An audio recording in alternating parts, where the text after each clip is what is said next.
A 12-year-old boy steps into oncoming traffic to save a battered pit bull.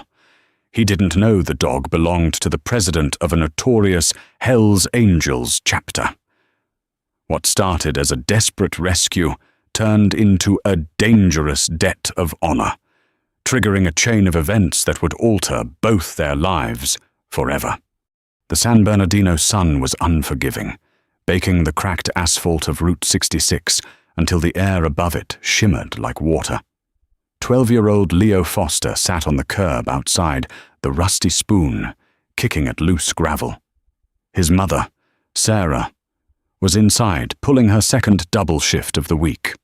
Leo's world was a blur of overdue bills, eviction notices, and the constant, gnawing anxiety of a family hovering right on the edge of ruin. He was a quiet kid, small for his age, with watchful eyes that had seen too much struggle and too little grace. Across the 4-lane highway, a massive convoy of motorcycles rumbled into the Chevron station. The guttural roar of the V-twin engines rattled the glass of the diner's windows. Leo watched them with a mix of awe and ingrained fear. There were about 15 of them, clad in heavy denim and worn leather. On their backs, the unmistakable insignia, the winged death's head of the Hells Angels Motorcycle Club. At the front of the pack rode a man who looked like he had been carved out of granite. His name was Thomas Bear Harrison, the president of the local charter. Bear was 6'4", heavily bearded, with arms wrapped in faded prison ink and a scar that snaked from his ear down to his collarbone. Straddling the gas tank of Bear's custom, Chopped Harley was a dog. It was a massive, block-headed Mastiff Pit Bull mix named Dozer. The dog wore a thick leather collar adorned with iron spikes. Bear parked his bike, ordered Dozer to stay, and walked into the convenience store with a few of his brothers. Dozer was a fiercely loyal dog, but he was also terrified of sudden, sharp noises. As Bear disappeared inside, a rusted-out pickup truck tore down the highway, its exhaust backfiring with a sound exactly like a gunshot. The explosive crack echoed off the concrete. Panic seized the massive dog. Dozer scrambled off the leather seat, his heavy paws slipping on the slick pavement, blinded by fear. The dog bolted away from the gas station, darting straight toward the blistering, chaotic traffic of Route 66. Leo stood up, his heart hammering against his ribs. He saw the dog freeze in the center lane, disoriented by the blaring horns and the rushing metal. Then, Leo saw the semi-truck. It was a massive 18-wheeler, barreling down the eastbound lane, hauling timber. The driver was laying on the air horn, a deafening, terrifying blast that paralyzed the dog completely. Dozer just stood there, shaking, trapped in the crosshairs of 30 tons of moving steel. The truck driver slammed on the brakes, the tires screaming, smoking, leaving long black scars on the asphalt. But there wasn't enough time. The momentum was too great. Leo didn't think. He didn't weigh the odds. He just moved. He sprinted off the curb, his worn-out sneakers pounding the burning blacktop. He ducked past a swerving sedan, the side mirror clipping his shoulder, spinning him around. He regained his footing and dove. He slammed into the heavy dog just as the grill of the 18-wheeler eclipsed the sun. Leo and Dozer rolled hard across the rough asphalt, tumbling into the dusty gravel of the median. A split second later, the semi-truck roared past, the vacuum of its wake pulling violently at Leo's tattered t-shirt. The massive tires missed the boy's legs by inches. For a moment, the world was nothing but the smell of burned rubber, diesel exhaust, and the stinging pain of scraped flesh. Leo lay in the dirt, gasping for air, his arms wrapped tightly around the trembling, heavy frame of the dog. Dozer whined, licking the dirt and blood from Leo's scraped chin. Then, The screaming started. "Dozer." The voice was a booming, terrifying roar that cut through the noise of the traffic. Leo looked up, blinking through the dust. Bear Harrison was sprinting across the highway, dodging cars with reckless abandon, his face pale beneath his heavy beard. Behind him, a dozen Hell's Angels dropped their gas pumps and followed, a tidal wave of leather and muscle rushing toward the median. Leo froze. His chest heaved. He had grown up hearing stories about these men, violent, unpredictable outlaws. He slowly let go of the dog, pushing himself backward into the dirt, expecting the worst. He thought the giant man was going to kill him for putting his hands on his animal. Bear dropped to his knees in the gravel. He didn't even look at the boy at first. He grabbed Dozer's heavy head in his massive, calloused hands, checking the dog frantically for injuries, burying his bearded face into the dog's neck. The intimidating biker let out a choked, ragged breath that sounded dangerously close to a sob. The rest of the club arrived, forming a tight, imposing wall around them, blocking the view of the rubbernecking cars. The silence among the men was heavy, dangerous. Bear slowly lifted his head and turned his dark, intense eyes toward Leo. Leo was shivering, blood trickling down his arm from a nasty patch of road rash, his clothes torn. "You—" Bear started, his voice a low, gravelly rumble. He stood up, towering over the boy. The other bikers shifted, their expressions unreadable. Leo scrambled to his feet, taking a step back. "I'm sorry," Leo stammered, his voice cracking. "He was in the road. I didn't mean to." Bear held up a massive hand, silencing the boy. The giant biker took a step forward, closing the distance. He looked down at the bleeding kid, then back at the skid marks on the road, calculating how close it had been. To Leo's absolute shock, Bear didn't yell. Instead, he dropped to one knee, bringing himself down to eye level with the terrified 12-year-old. He reached out and gently grasped Leo's shoulder. "You saved my boy," Bear whispered, the harshness completely gone from his voice. "That truck. You saved my best friend's life. Kid, you could have died. I like dogs," Leo muttered, his eyes glued to the winged death's head patch on Bear's chest. Bear let out a low chuckle, a sound of pure relief. He reached into his leather vest and pulled out a heavy, silver challenge coin bearing the HAMC insignia and pressed it into Leo's dirty, trembling palm. "My name is Bear," he said, staring intently into Leo's eyes. "What's yours?" "Leo. Listen to me.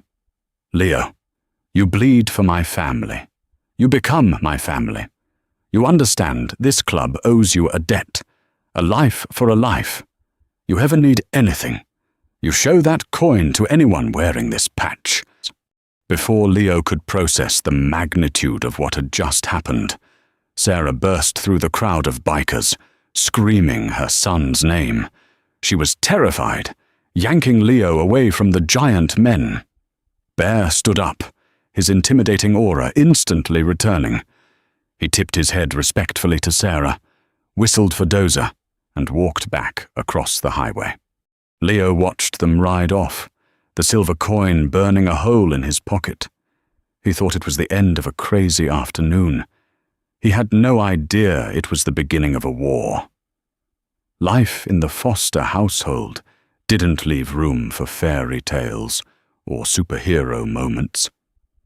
2 weeks after the incident on Highway 99, the memory of the giant biker and the silver coin had faded into the background of a much more immediate nightmare. Sarah and Leo lived in a decaying, ground-floor duplex on the east side of town. The roof leaked, the pipes groaned, and the landlord was a predator. Arthur Pendleton wasn't just a slumlord, He was a local loan shark who preyed on desperate single mothers and vulnerable families. Sarah had borrowed $3,000 from Arthur a year ago to pay for the funeral of Leo's father. With Arthur's exorbitant, compounding interest rates, that debt had ballooned to nearly $9,000. It was a Tuesday night. The air conditioner was broken, and the small living room was stiflingly hot. Sarah sat at the kitchen table, her head in her hands, a stack of past-due bills scattered around her. Leo was on the faded sofa, pretending to read a school book, but his eyes kept darting to his mother. He hated feeling so helpless. He hated the dark circles under her eyes. Then came the knock. It wasn't a polite tap. It was a heavy, violent pounding that rattled the cheap wood in its frame. Sarah flinched, her face draining of color. "Go to your room, Leo," she whispered frantically. "Mom, now, Leo, please." Leo backed into the short hallway, but refused to close his bedroom door. He peeked around the corner, just as Sarah unbolted the front door.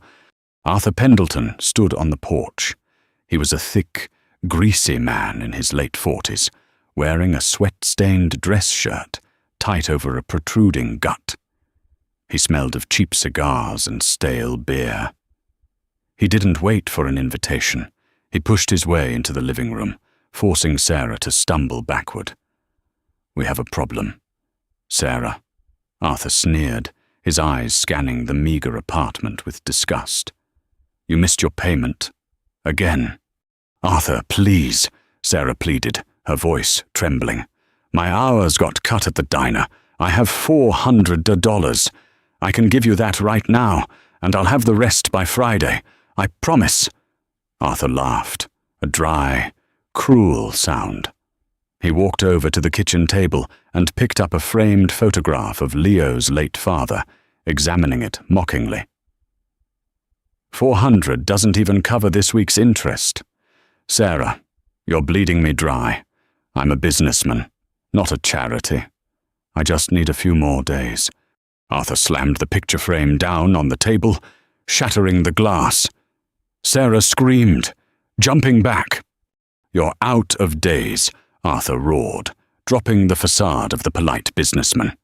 He stepped into her personal space, jabbing a thick, stubby finger into her shoulder.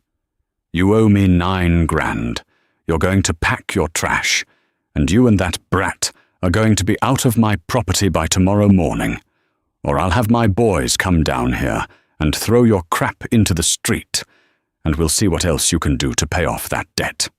He reached out and grabbed Sarah violently by the wrist, pulling her toward him.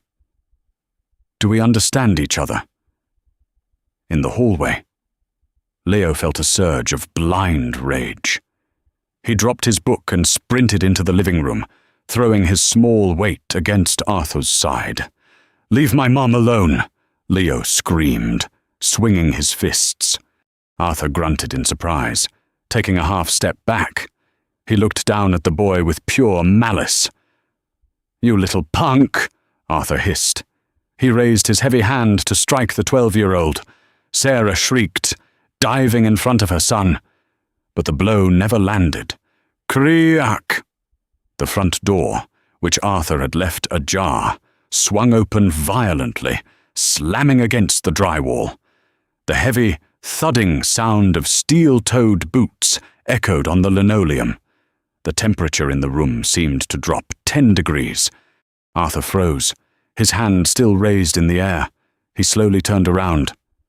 Standing in the doorway, blocking the streetlights, were 3 massive figures. At the center stood Bear Harrison. Flanking him were 2 heavily tattooed, stone-faced Hells Angels known on the streets as Jax Miller and Crow Henderson. They were in full colors, their leather cuts creaking as they stepped into the cramped living room. Bear's eyes bypassed Arthur completely. He looked past the slumlord, locking eyes with Leo, and then shifted his gaze to Sarah, noting her terrified posture and the red mark forming on her wrist. The silence in the room was absolute, suffocating. Arthur Pendleton's face went from an angry crimson to a sickly, pale white.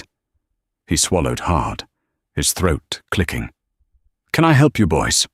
Arthur managed to squeak out, attempting a bravado he clearly didn't feel. "This is private property." Bear didn't answer him. He took 2 slow, deliberate steps forward. The floorboards groaned under his weight. He stopped mere inches from Arthur. The top of Arthur's head barely reached Bear's chin. "You Arthur Pendleton?" Bear asked. His voice was quiet, unnervingly quiet. It was the calm before a devastating storm. Yes," Arthur stuttered. "I own this building. I'm just collecting rent." Jax Miller stepped forward, picking up the shattered picture frame from the table. He looked at it, then dropped it into the trash can. "Looks like you're collecting more than rent, Artie." Bear slowly reached into his denim jacket. Arthur flinched, instinctively raising his hands, expecting a weapon. Instead, Bear pulled out a thick roll of $100 bills bound by a rubber band. "The boy," Bear said, his deep voice vibrating in the small room, "is under the protection of the Hells Angels Motorcycle Club, which means his mother is under the protection of the club." Bear flicked the rubber band off the cash. He didn't hand it to Arthur. He let the heavy stack of hundreds drop onto the cheap linoleum floor, scattering around Arthur's scuffed shoes. "There's $9,000, Bear said coldly. "The debt is paid." Arthur stared at the money, his greed battling with his absolute terror. The interest." He started to whisper, unable to stop his predatory instincts. Faster than a snake strike, Bear's massive hand shot out, grabbing Arthur by the throat. He didn't choke him, but the grip was like a steel vice, lifting Arthur onto his tiptoes. "There is no interest," Bear growled, his face inches from Arthur's sweaty forehead. "There is no more rent. There are no more visits. If I ever hear that you drove down this street, if I ever hear that you looked in this woman's direction, if I even hear you breathe her name in your sleep, me and the boys will come back, and we won't bring money. Do you understand me?" Arthur choked, nodding frantically, his eyes bulging. Bear let go, shoving Arthur backward. The slumlord stumbled, falling hard onto his backside. He scrambled on the floor, frantically grabbing the scattered $100 bills, stuffing them into his pockets with trembling hands. "Get out!"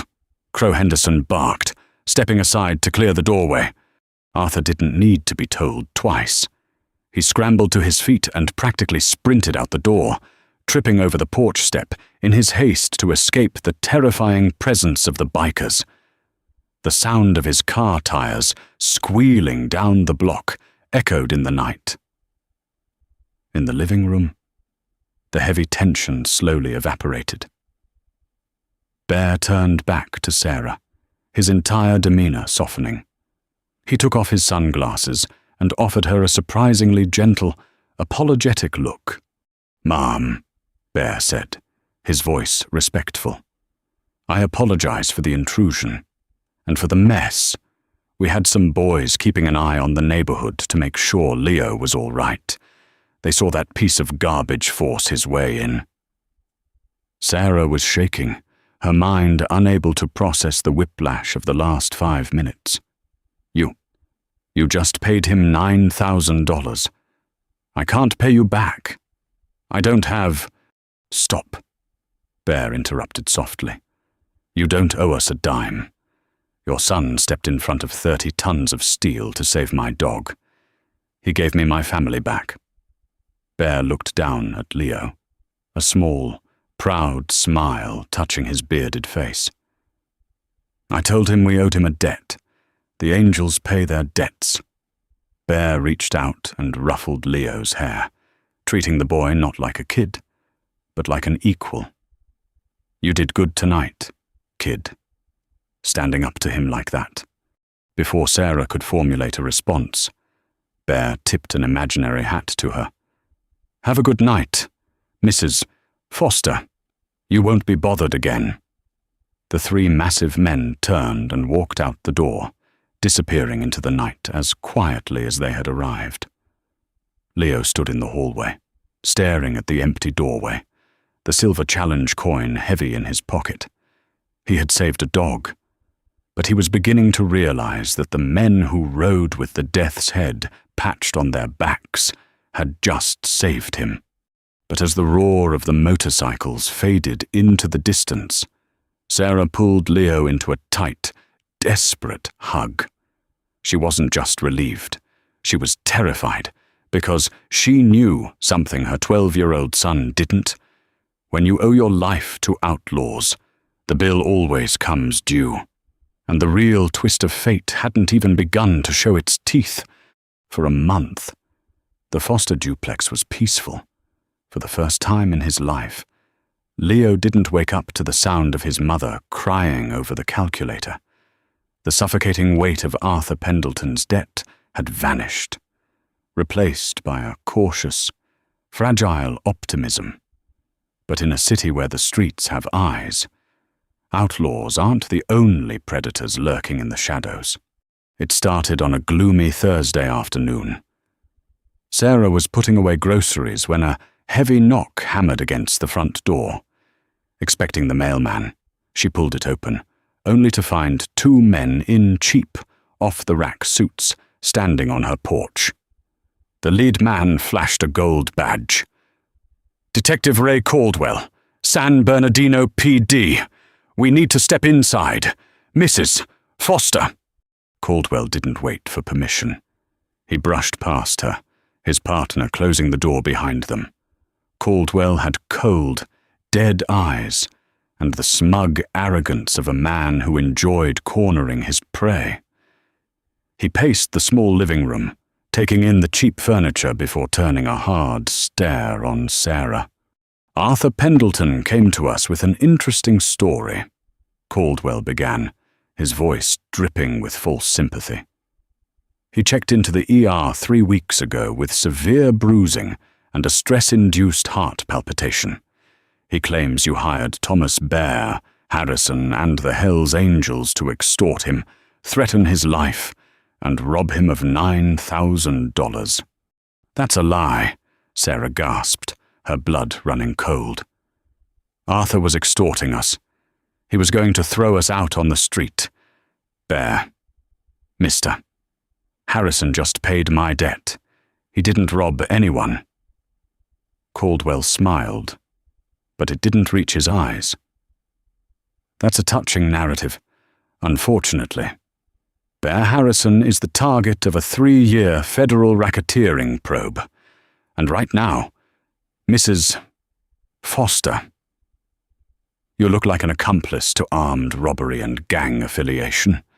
That carries a mandatory minimum of 10 years.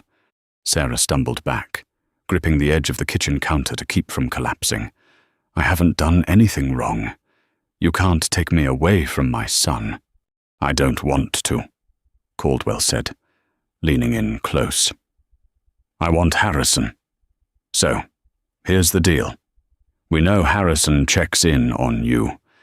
The next time he does, you're going to wear a wire. You're going to get him on tape, admitting he assaulted Pendleton on your behalf. You do that. And you and the boy walk away clean. If you refuse, I call Child Protective Services right now, and Leo goes into the foster system while you wait for trial in county lockup. From the cracked door of his bedroom, Leo heard everything. His stomach twisted into a violent knot. The police, the people supposed to protect them, were using his mother as bait to trap the only man who had ever truly helped them. Caldwell gave Sarah 48 hours to decide and left. leaving a suffocating silence in his wake. Sarah collapsed onto the sofa, sobbing uncontrollably into her hands. Leo knew his mother would do it. She would wear the wire, betray Bear, and risk the wrath of the Hells Angels, all to keep Leo out of a group home. But Leo also knew what happened to people who wore wires against the cartel or the club. They didn't live long enough to testify. That night, while Sarah slept an exhausted, tear-stained sleep, Leo made his choice. He quietly slipped out of his bedroom window, grabbed his rusted BMX bike, and pedaled into the darkest part of town. The Hells Angels clubhouse was an imposing fortress surrounded by a 10-foot chain-link fence topped with razor wire. Dozens of custom Harleys were lined up under harsh halogen floodlights. Heavy metal music thumped from inside the reinforced cinder block building. Leo rode up to the heavy iron gate, a massive prospect with a shaved head and a neck tattoo of a spiderweb stepped out of the guard shack, shining a blinding flashlight directly into Leo's face. "You're lost, kid. Turn the bike around." The prospect growled. Leo squinted against the light. His hands were shaking, but he reached into his pocket and pulled out the heavy silver challenge coin. He held it up through the chain-link fence. "I need to see Bear," Leo said, his voice surprisingly steady. "He gave me this." The prospect lowered the flashlight, staring at the winged death's head on the coin. His demeanor shifted instantly. He unlocked the gate. "Leave the bike. Follow me. Follow." Leo was led through a maze of leather-clad men, billiard tables, and thick cigar smoke until he reached a back office. Bear was sitting behind a massive oak desk. Going over ledgers, Jax Miller and Crow Henderson flanked him. Bear looked up, genuine surprise crossing his rugged features. "Leo, what the hell are you doing here at 2 a.m? Leo didn't waste time. He spilled everything. He told them about Detective Caldwell, the threats of foster care, and the plan to make his mother wear a wire. The temperature in the room plummeted. Jax Miller cursed under his breath, his hand instinctively dropping to his belt. Bear simply sat back in his heavy leather chair, his dark eyes boring into the wall as he processed the information. "You understand what you just did, Leo?" Bear asked quietly. "By coming here, you protected my family. But if Caldwell finds out you warned me, he'll destroy your mother." "You saved us," Leo said, his chin held high despite his fear. "A life for a life. That's what you said." Bear stared at the brave 12-year-old for a long, silent moment. Then, a slow, dangerous smile crept across his bearded face. "All right, little brother. You did your part. Now, let the angels handle the law." 2 days later, Detective Caldwell swaggered up to the Fosters' duplex, carrying a briefcase containing the surveillance wire. He didn't bother knocking, expecting a broken, compliant Sarah to let him in. He turned the handle and pushed the door open. "All right, Sarah, time to prep." Caldwell started, but the words died in his throat. Sitting on the faded floral sofa wasn't Sarah. It was Bear Harrison, looking entirely relaxed, flanked by Jax and Crow. Sitting in the armchair to Bear's right was a man in a crisp, $5,000 Armani suit, holding a polished leather notepad. Sarah and Leo were nowhere to be seen. Caldwell froze, his hand dropping toward his service weapon. "What the hell is this? Where is Mrs. Foster?" The man in the suit stood up, adjusting his silk tie. "Mrs. Foster and her son are currently checking into a luxury suite at the Four Seasons, paid for by a private trust. My name is Richard Sterling, senior partner at Sterling and Vance Defense. I represent Mr. Harrison, and as of this morning, I am on retainer for Mrs. Sarah Foster. Caldwell's face paled. Richard Sterling was the most ruthless, expensive criminal defense attorney on the West Coast. He destroyed careers for sport. "This is an ongoing police investigation," Caldwell stammered. "This is criminal extortion," Sterling countered, his voice sharp as a scalpel. "You threatened a single mother with the removal of her child to manufacture evidence against my client. We have statements. We have your illegal threats documented, and my private investigators have already pulled the internal affairs file regarding your little habit of suborning perjury." Sterling took a step forward, towering over the detective. "Here is what is going to happen. Detective Caldwell, you are going to walk out of this house. You are going to permanently close whatever fictional file you have on Sarah Foster. If you ever come within 100 yards of her, her son, or my client without a signed warrant from a superior court judge, I will personally see to it that you spend the rest of your natural life in a federal penitentiary with the very men you put away. Do we have an understanding?" Caldwell looked at Sterling, then at Bear, who offered a cold, mocking wink. The detective knew he was beaten. He swallowed his pride, turned on his heel, and walked out, slamming the door behind him. Bear let out a low chuckle, pulling a thick cigar from his vest. "Well played. Richard, that day changed the trajectory of Leo Foster's life forever." The Hells Angels didn't just walk away after defeating the corrupt cop. Bear Harrison understood the boy's potential and the dangerous reality of their world. He refused to let Leo be pulled into the criminal underworld. Instead, Bear set up an anonymous educational trust fund. Every tuition bill, every book, every expense was paid for in cash by private donors. Bear became a distant but fiercely protective surrogate father, enforcing strict rules. Leo was to get straight A's, stay away from gangs, and never ride a motorcycle. 15 years later, the dust of San Bernardino still blew hot. But Leo Foster wasn't sitting on the curb. Doctor. Leo Foster stood in the pristine examination room of his own veterinary clinic, wearing a white coat. He gently bandaged the paw of a nervous rescue pit bull. The bell above the clinic door rang.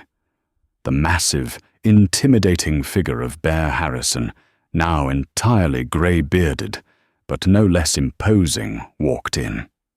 He was holding the leash of a young, energetic mastiff puppy. Leo smiled, wiping his hands and walking around the counter to embrace the giant biker. It was a collision of two entirely different worlds, bound together by blood, honor, and a 12-year-old boy's courage. Leo had saved a biker's dog from the street, and in return, the Hells Angels had given him the ultimate protection, the freedom to build a beautiful life. Would you have risked it all to warn the Hells Angels, or would you have trusted the police?